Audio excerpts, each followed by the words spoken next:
Although its name means City of Peace, Jerusalem has had a tragic history. But the locals adapt well to difficult conditions.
To the east of the old city, across the Kidron Brook, is the Garden of Gethsemane.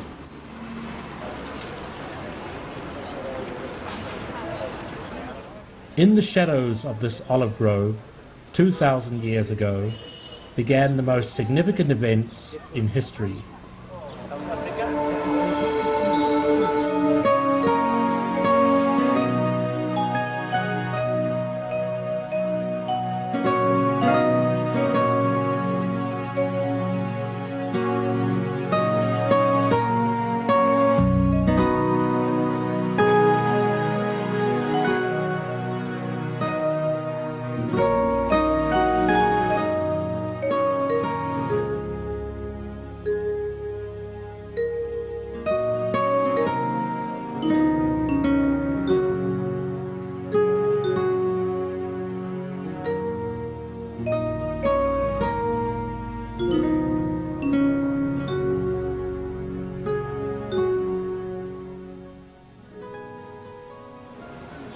It was here, in the Garden of Gethsemane, on that fateful night, that Jesus was betrayed by one of his disciples.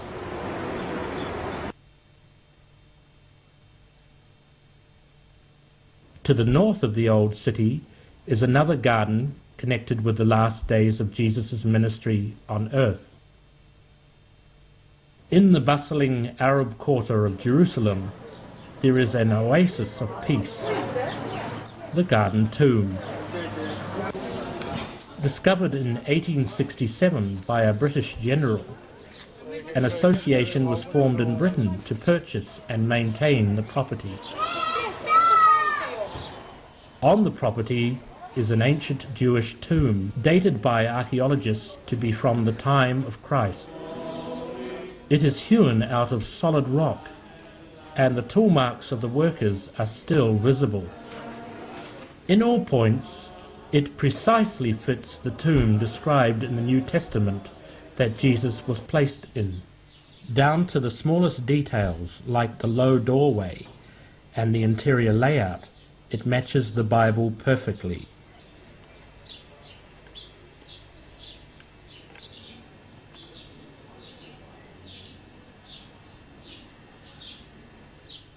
It once had a large rolling stone to cover the doorway, as the Bible describes.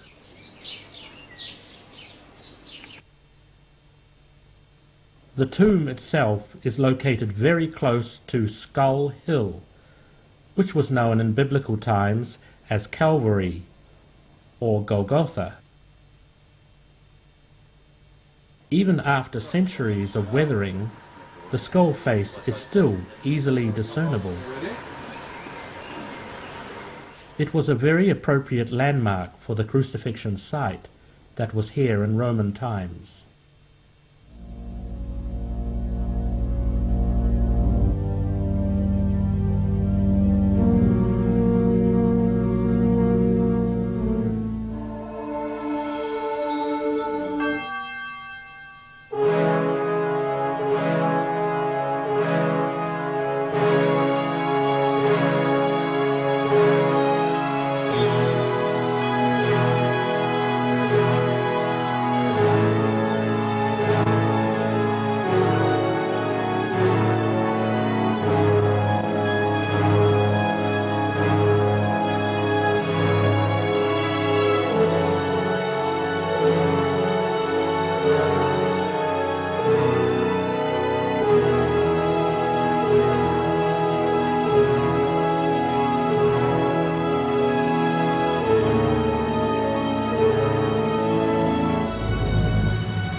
Still visible beside the tomb is an amazing piece of evidence.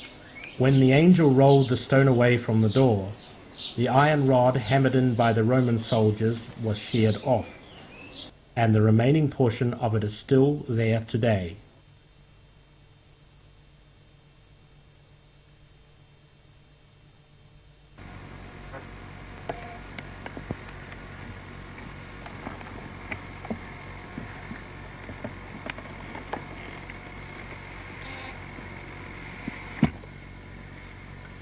Hi, I'm Ron Wyatt. Welcome to the Ark of the Covenant dig. We've been working in this area since 1979, and shall we say it hasn't been an easy job. In 1982 we were able to get into the chamber where we saw some of the furnishings from the first temple. In 1979, Ron began excavations near Golgotha. What he discovered there was astounding. Radar. Turning his attention to the cliff, Ron began tunneling in and found a network of natural cavities and tunnels. Finally, in January of 1982, he found what he was searching for. There's hoisting it up. After several years of difficult exploratory digging, Ron located a chamber containing items from Solomon's temple, which had been hidden there 2,500 years ago. These had been hidden there by faithful Jews just before the Babylonian army came and destroyed the city and Solomon's temple in 586 BC. Now, back in 586 BC, the Babylonian army came down, destroyed Jerusalem, and in 1 Kings chapter 25, there's a list of things they carried off from the temple. Missing from that list is the Ark of the Covenant, the table of showbread, the menorah or the candlestick, the golden altar of incense, and the large golden censer. We found all of those. I found all of those in this chamber with the Ark of the Covenant, all of those things mentioned. The Ark of the Covenant is made up of two parts. The lid is called the mercy seat in the Bible and sits on top of the ark. Inside the ark was kept the two tables of stone upon which were written the 10 Commandments at Mount Sinai. Today the excavation site is disguised, and at the request of the government its precise whereabouts has remained undisclosed.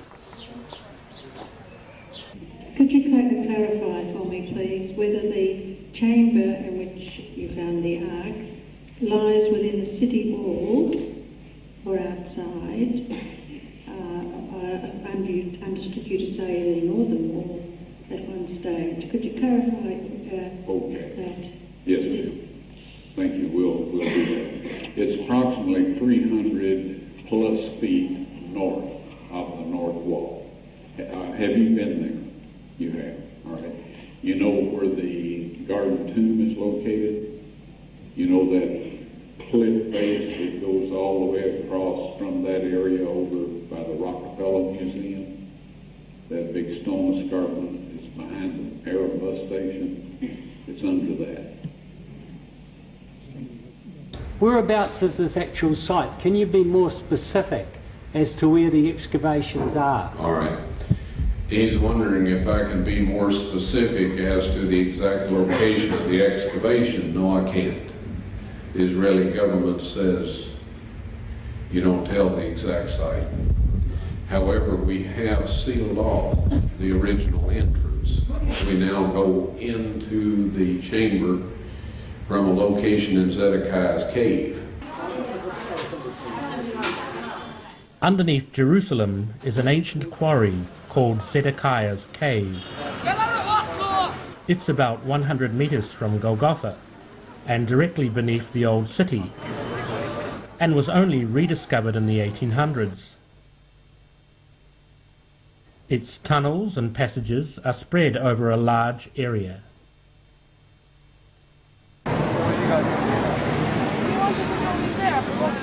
The public entrance is directly below the city walls.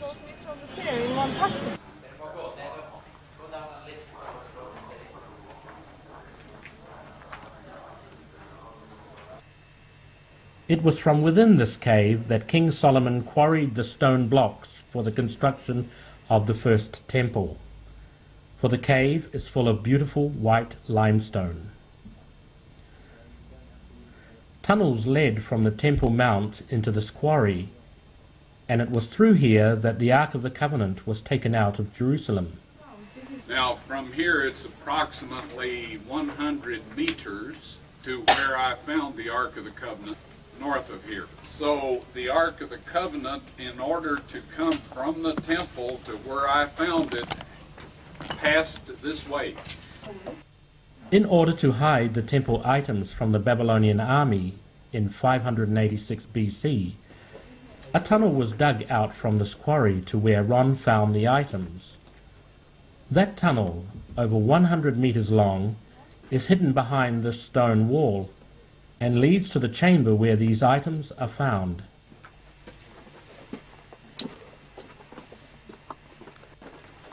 I can't see a thing here.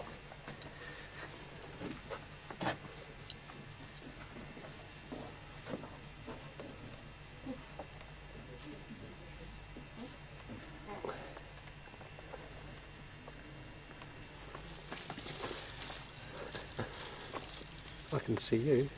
Okay, and then they start. Yep. That's pretty good. Sits the place when he's done here. Behind these stones is that tunnel, excavated 2,500 years ago.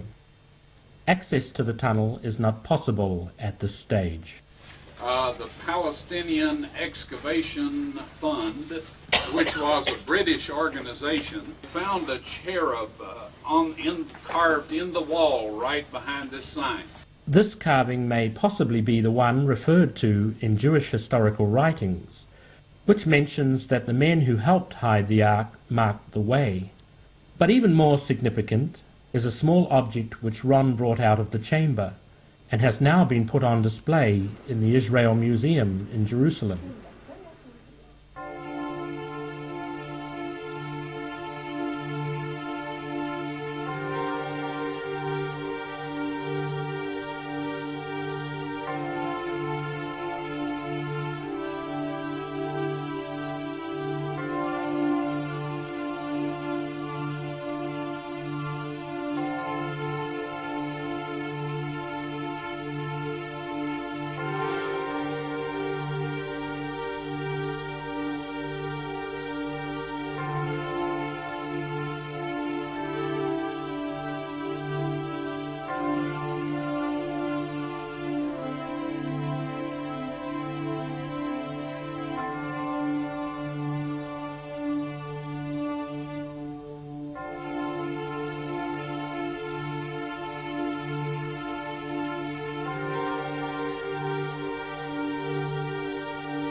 A frequently asked question is, why has there been no official announcement of these findings as yet?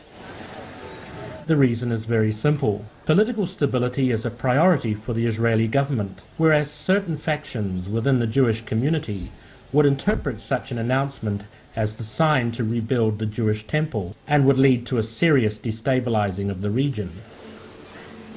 Not far from the Wailing Wall is the Temple Institute of Jerusalem. Here can be seen items reconstructed for use in connection with the temple service. Supposedly having cast lots. Items such as these lots for the choosing of the scapegoat on the Day of Atonement,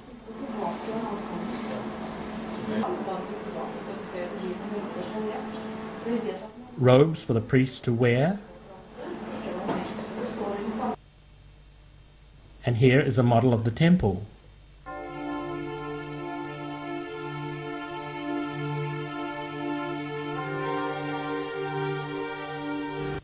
Now, 6 is Israelites, and they were dressed like Levites, okay? I didn't ask if they had checked out their genealogy. Some years back, were allowed by the government to attempt to carry the Ark of the Covenant out of occupied territory. You see, they don't want to give that to Yasser Arafat. Don't blame them for that. But anyway, they want to move it out of there into Israeli territory. They got about 1/3 of the way back through the tunnel, and all of them died of massive brain hemorrhage. Okay? I helped to remove their bodies because nobody else would go back there when they lost contact with them on their radio. Good evening, Ron. Thank you very much for all three for seminars. Wonderful, thank you. My question is that you said that you had the blood of our Lord examined by the Israelis. That's correct. What was their determination of that? Okay. Now, we won't be able to take second questions. I'm sorry if you're on your second one, please just step out. I love you, but we're running out of time. Real quickly, okay. Dried blood is dead blood. Everybody knows that, all right? They can test the blood of the pharaohs, the mummies of the pharaohs, all right? There's certain things they can do. They cannot get a chromosome count by any method I'm familiar with, all right? Things keep changing. I don't profess to know everything. However, However, there's no way I know that you can get a chromosome count out of dead blood. You can get a DNA and some other things, but not a chromosome count, all right? That's done by living white blood cells. Now then, first of all, in this analysis, I took the blood into a laboratory in Israel. I asked one of the people I work with in antiquities, where is a good laboratory that does reliable work? And they said, such and such, such and such. I took it. I just said, please examine this blood and tell me what you can tell me about it. All right? They said, well, look, we're going to reconstitute it. We're going to put it in normal saline and keep it at body temperature for 72 hours with gentle swirling. All right? That's their business. That's great. I said, now I want to be there when you check it out. They said, fine. So I was back. They checked it out. I said, now, they said it's human blood. We can tell that. They did whatever tests they need to do. And then I said, take some of the white blood cells and put them in a growth medium and keep them at body temperature for 48 hours. And they said, well, that'll do no good because it's dead blood. I said, would you please do that for me? And they said, okay, we'll do it. So anyway, I said, I want to be there when you take it out and examine it. So I was back there. They took it out, examined it under a microscope, and the one technician called the other one over there, and then they called the boss over there, and they were talking Hebrew a mile a minute there for a little bit, and they looked at me and they said, Mr. Wyatt, this human blood only has 24 chromosomes in it. Everybody else has 46. You see, 23 from your mother, 23 from your father, 22 autosomes from your mother, 22 autosomes from your father. You get an X from your mother, you may get an X or a Y from your father, all right? This blood had 23 chromosomes from the mother's side, one Y chromosome only. You see, the child could not have developed if they hadn't had the autosomes from the mother. So all of his physical characteristics were determined by his mother's side of the family, her autosomes. His maleness was determined by this one Y that came from a source, not a human male. Then they said, this blood is alive.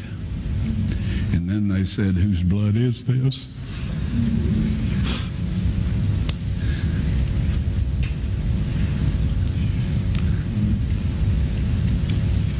I said, it's the blood of your Messiah.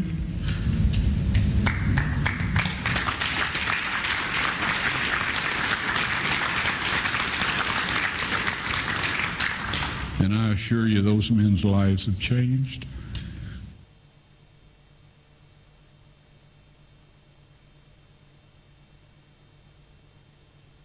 The Temple Institute displays such items as this lamp top, as Rebecca shows here. Significantly, one item they are not reconstructing is the Ark of the Covenant, for the belief is that it will one day be found again. And for many, such an event would be a signal to commence the reconstruction of the temple. The Dome of the Rock stands in the way of the construction of a third temple, but there are some who see this as only a temporary obstacle.